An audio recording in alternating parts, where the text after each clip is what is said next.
Mr. Doran, in your work, is the People's Republic of China one of the main focal countries? It's perhaps the most focal country. And could you tell the jury why? Since 2012, since the ascent of Xi Jinping as President of China or Dictator of China, China's external actions have become much more aggressive than they were previously. The Chinese government and the CCP regularly use its Ministry of Foreign Affairs, its police, and its intelligence agencies to intimidate and coerce Chinese dissidents overseas, including some who have been my client. Mr. Doran, how much of your work involves protecting individuals and corporations from the hostilities of the People's Republic of China? I would judge about 50%, although that number is growing. And could you just describe your experience as it relates to the security threats posed by the PRC? Do you mean my personal experiences? And professional. Yeah, so I have lived and worked in China in a sensitive commercial position, and while I worked there, I was absolutely sure that all of my phone calls were listened to. I was sure that my emails were being read, clandestinely, without my knowledge, permission.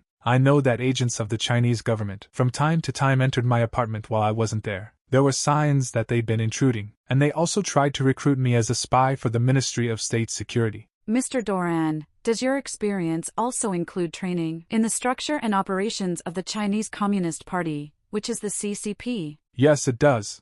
And could you tell us, please, what is the correlation between the CCP and the PRC? So the People's Republic of China is the name which the country of China has had since 1949, when the Communist Party emerged victorious in the Chinese Civil War, and they renamed the country the People's Republic of China on the basis that they are a Marxist, Leninist party, a communist party. The CCP, the Chinese Communist Party, is the sole legal party in China. It dominates every aspect of political, economic, social, cultural life there, and it jealously guards its monopoly on power. You could say that the Chinese state is the CCP, and the CCP is the Chinese state.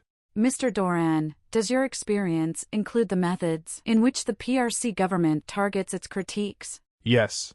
And what does that matter? Why does this matter in your line of work?